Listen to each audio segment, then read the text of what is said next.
Hello friends, this is Carmen. Welcome back to my channel. If you're new here, welcome. My channel here is all about houseplants, succulents, and balcony gardening, so I hope you enjoy it.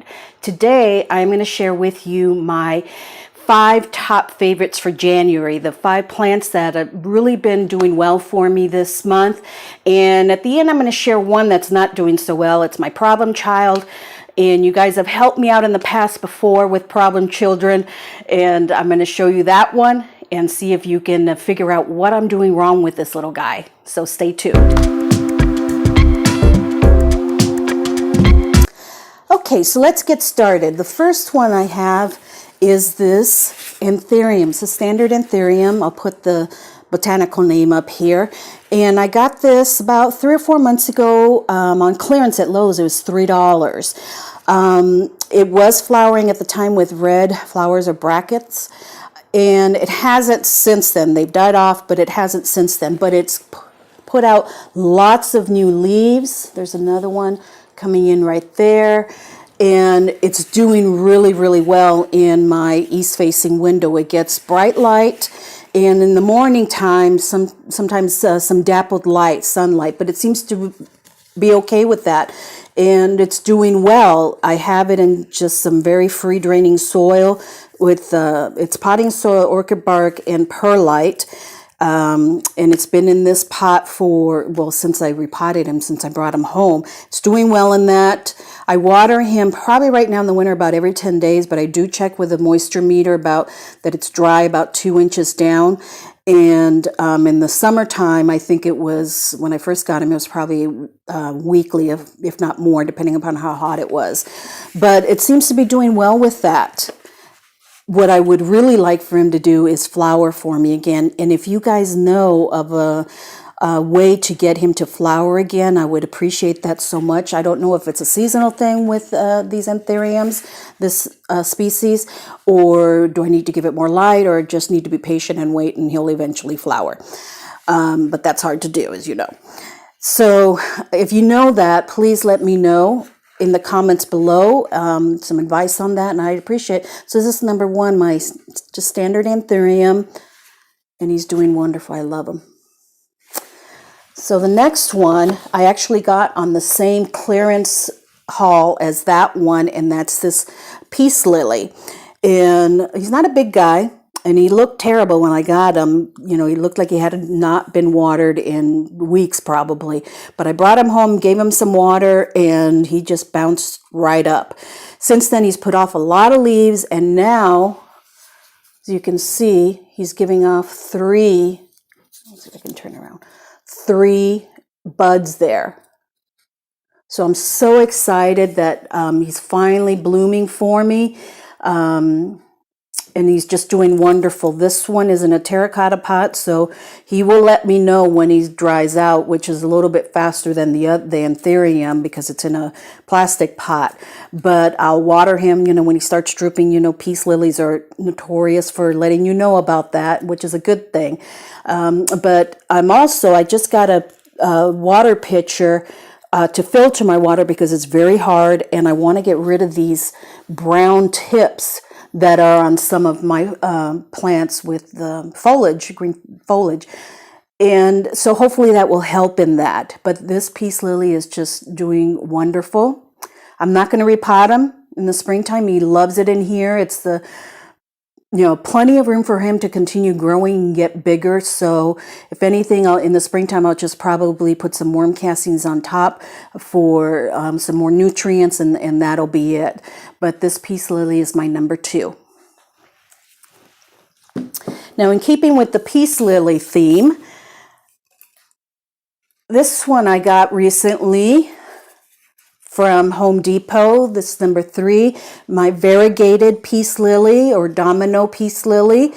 And I got it from Home Depot, like I said. I just potted him up in this cement pot. And this one, I did pot him up in that new mix that I had. I have a video on that I'll link up here. And it's cocoa coir, orchid bark, perlite, a lot of perlite, and some worm castings. So I love mixing my own. I'm trying this out in a few plants as far as Soilless potting mix with the coco coir, which I'm just about out of. So I think next I may try the Fox Farm brand and see how that does, and try and compare it with my mix to the Fox Farm, which I know has a lot of those same components that I mixed up in here. So I'm going to try that, and also see what the cost is, which way is a little bit more budget friendly. But this plant is doing wonderful.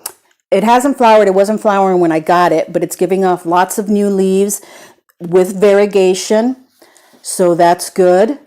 It does sit in some ambient light on my TV stand, and it's about 3 feet away from my grow light. And I have to rotate it because the leaves tend to lean towards that grow light, so I'll rotate it. But it doesn't seem to have bothered it at all being that type of light. It's not going to be its permanent place. It will be in better lighting here in a month or 6 weeks or so once I start moving things around. So it will be in a better place, and hopefully it will flower at that point. I can be hopeful. I don't think that there's any difference between the regular peace lily and the variegated peace lily blooms. Not that I've seen. If you guys have heard differently, please let me know. But I don't think it's any different. So I'm looking forward to that. But peace lilies are such a beautiful plant. They give off beautiful blooms. They're so readily available in big box stores, and they're very budget friendly. So I love that. And that's my Domino peace lily, number 3. Okay. Now for the last 2, I need to go outside onto the balcony, take you out there, because I have some succulents out there that are doing amazing, and I want to share that with you. So let's go outside. Okay, so we're out here on the balcony. And this is the first plant that I want to share with you. This is my Senecio string of bananas. Look at this baby. Look at this lusciousness. I've had him for quite a while. When I first got him, it was small, like right here.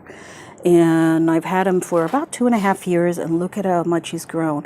Now, last year, maybe 18 months ago, I took some cuttings for a project I was doing, and where I cut, see, it split off, so the ends are really full.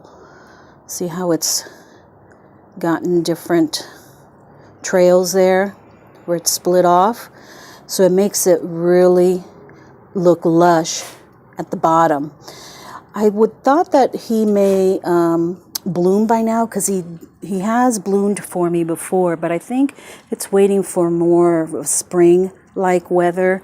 Even though here in Phoenix in January, you would think it's spring already with the 65-degree weather during the day, but I think it's waiting still. But I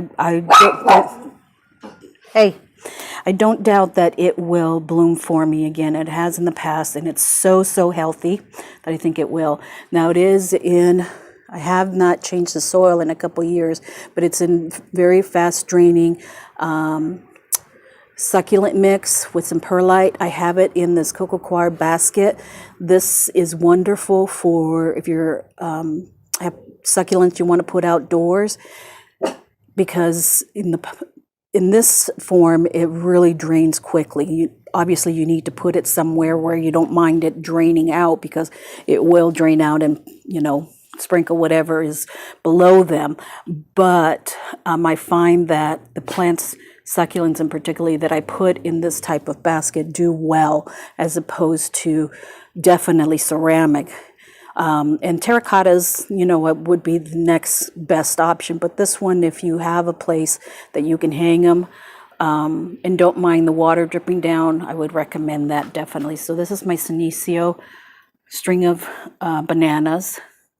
It's already getting down to that one, and I love it. Okay, we're down here on the floor. And this guy is my jade plant, Crassula ovata. It's not the variegated one. It is actually lemon lime. You see the yellow there? That's what makes it lemon lime. I got this at Walmart. I think it was like $8. and it's just beautiful. Now when I got it, it had just the buds, but it's since been flowering and sending out even more buds. It's just beautiful. I transplanted it into this terracotta pot. I'm very, very careful on this one as far as the watering goes, because I think it's just so beautiful and I don't want to kill it. And the variegation on it is just so wonderful. With it being outside, you can see that it gets some tinges around the edges here. See that? So it's almost like a tricolor. It's just beautiful. So I'm so happy that I got one that was healthy, and it's blooming and flowering. This one I do water very sparingly. Although it's been getting rainwater since it's out here, it's been getting watered itself with the rainwater. I did pull it back from the edge here because it was raining so hard I didn't want it to get overwatered. But I haven't watered this one myself in quite a while because we've gotten enough rains intermittently that it's been happy with it. So this is my lemon lime Crassula ovata. You see it's getting new leaves right here. It's just a beautiful plant. You never know what you're going to find at Walmart. Okay, so let's go back inside and I'll show you my problem child. Okay, so now for the problem child. There he is. Such a sad, sad state of affairs. This is my Pilea Peperomioides. Whew, that's a mouthful. And I've had him for a while. I would say 18 months at least, maybe going on 2 years. I got him from Hirt, and he was about the same size, and he did give off a baby, which I did take off, and I may have taken it off too soon. I don't know, maybe that's what happened to him. But I gave that one to my mom, and since then he has not given off any more babies. I thought he was going to be okay when I got the grow light and I put him under that because I noticed there were some new leaves and they were starting to open up. But then in the last week, look at that.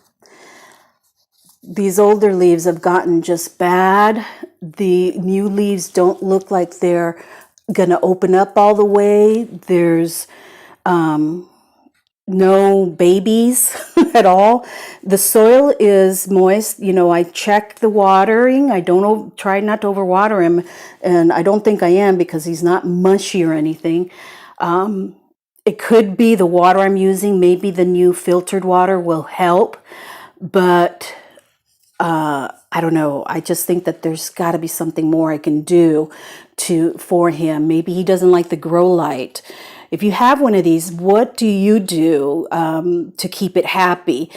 Because I know he's not dead, but he, you know, could easily take that route the way he's looking. And I want to save him because I just really love this little guy. I'm thinking that I may take him out of the pot. Let's see what you think of this. I'm going to take him out of the pot and put him in some water propagation and see if he likes that. Take off these bad leaves and leave the good ones, and clean off his roots, check the roots real good, and then put him in some water propagation and see how he does there until, you know, he's in better health and grow some more. What do you think about that? I think that may help him. Because I don't know what is, you know, his current environment and his current living habits are not helping him at all. So let me know down in the comments below what you think can help this little guy, if the water propagation is a good idea or not. Okay. So there you have it, friends. My 5 plants that I love for January and that are doing well for me. There's other ones, but you know, I figured I'd just stick it to 1 or to 5 rather. And, So if you enjoyed this video, please do give it a thumbs up. I appreciate that so very much. Welcome to all the new viewers that I've gotten recently, and I hope you come back again and again. If you have any video ideas that you would like to see, please leave them down in the comments below, your suggestions, and you know, I'll definitely take them into consideration. And that's about it for today. Have a blessed day, friends. Bye-bye.